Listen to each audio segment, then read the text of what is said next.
पश्चिम बंगाल की तरह तमिलनाडु में भी नई सरकार का गठन हो चुका है। अस्तित्व में आई नई सरकार आते ही बड़े बड़े फैसले ले रही है। राज्य के नए मुख्यमंत्री के तौर पर शपथ लेने के बाद अपने पहले बड़े प्रशासनिक फैसले में जोसेफ विजय ने पूरे राज्य के लोगों का दिल जीत लिया है। नमस्कार, मैं हूं आपके साथ ममता तिवारी और आप देख रहे हैं न्यूज 18 का डिजिटल प्लेटफॉर्म। सीएम विजय ने पूजा स्थलों, शिक्षण संस्थानों और बस स्टैंड के पास चल रही 717 सरकारी शराब की दुकानों को बंद करने का आदेश जारी कर दिया है। जारी आदेश में मंगलवार को अधिकारियों को निर्देश दिया गया है कि वे अगले 2 हफ्ते के अंदर मंदिर, मस्जिद, चर्च, स्कूल, कॉलेज और बस स्टैंड के 500 मीटर के दायरे में चल रही तमिलनाडु स्टेट मार्केटिंग कॉर्पोरेशन की सभी शराब की दुकानों को बंद कर दे। तमिलनाडु सरकार के अनुसार राज्य में फिलहाल TASMAC की कुल 4,765 शराब की दुकानें हैं। जिन 717 दुकानों को बंद करने के लिए चुना गया है, उनमें से 276 दुकानें पूजा स्थलों के पास, 186 शिक्षण संस्थानों के पास, 255 बस स्टैंड के पास स्थित हैं।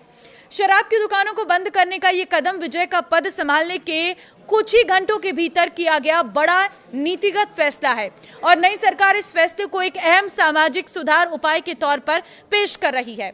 इसका मकसद संवेदनशील सार्वजनिक जगहों पर शराब की दुकानों को लेकर उठ रही चिंताओं को दूर करना है। इससे पहले एक्टर से नेता बने 51 साल के विजय ने रविवार को तमिलनाडु के मुख्यमंत्री के तौर पर शपथ ली। उनकी पार्टी TVK ने चुनावों में ऐतिहासिक जीत हासिल करते हुए राज्य की सबसे बड़ी पार्टी के तौर पर अपनी पहचान बनाई। हालांकि बहुमत से कम सीटें मिलने के बाद TVK ने कांग्रेस, वामपंथी दलों, VCK और मुस्लिम लीग के समर्थन से इतिहास में पहली गठबंधन सरकार बनाई। सीएम पद संभालने के बाद लिए गए मुख्यमंत्री की ओर से कुछ अन्य अहम फैसले। विजय ने घरेलू उपभोक्ताओं के लिए 200 यूनिट फ्री बिजली देने की योजना को मंजूरी दी। महिलाओं की सुरक्षा के लिए एक विशेष बल के गठन को मंजूरी दी। साथ ही राज्य में कथित नशीले पदार्थों के बढ़ते खतरे से निपटने के अपने वादे को पूरा करते हुए हर जिले में नशा विरोधी यूनिट स्थापित करने के फैसले लिए हैं। हालांकि शपथ लेने के बाद सीएम विजय ने जो सबसे अहम घोषणा की, उनमें उनका निशाना DMK थी। उन्होंने कहा कि 2021-26 की अवधि के दौरान राज्य की वित्तीय स्थिति का ब्यौरा देने वाला एक श्वेत पत्र, व्हाइट पेपर जारी किया जाएगा। अपने पहले संबोधन में उन्होंने कहा है कि मुझे तमिलनाडु सरकार की मौजूदा स्थिति के बारे में आपको बताना है। राज्य पर 10 लाख करोड़ रुपए से अधिक का कर्ज हो गया है और सरकारी खजाना पूरी तरह से खाली हो चुका है, जिस वजह से राज्य पर असहनीय बोझ गया है। तमिलनाडु में थलापति विजय की सरकार अब और मजबूत हो गई है, क्योंकि तमिलनाडु में थलापति विजय की TVK को IMADIMK के गुट का साथ मिला है। जी हां, AIADMK के CV शनमुगम गुट ने TVK को समर्थन देने का ऐलान कर दिया। इससे विधानसभा में TVK सरकार और मजबूत हो गई है।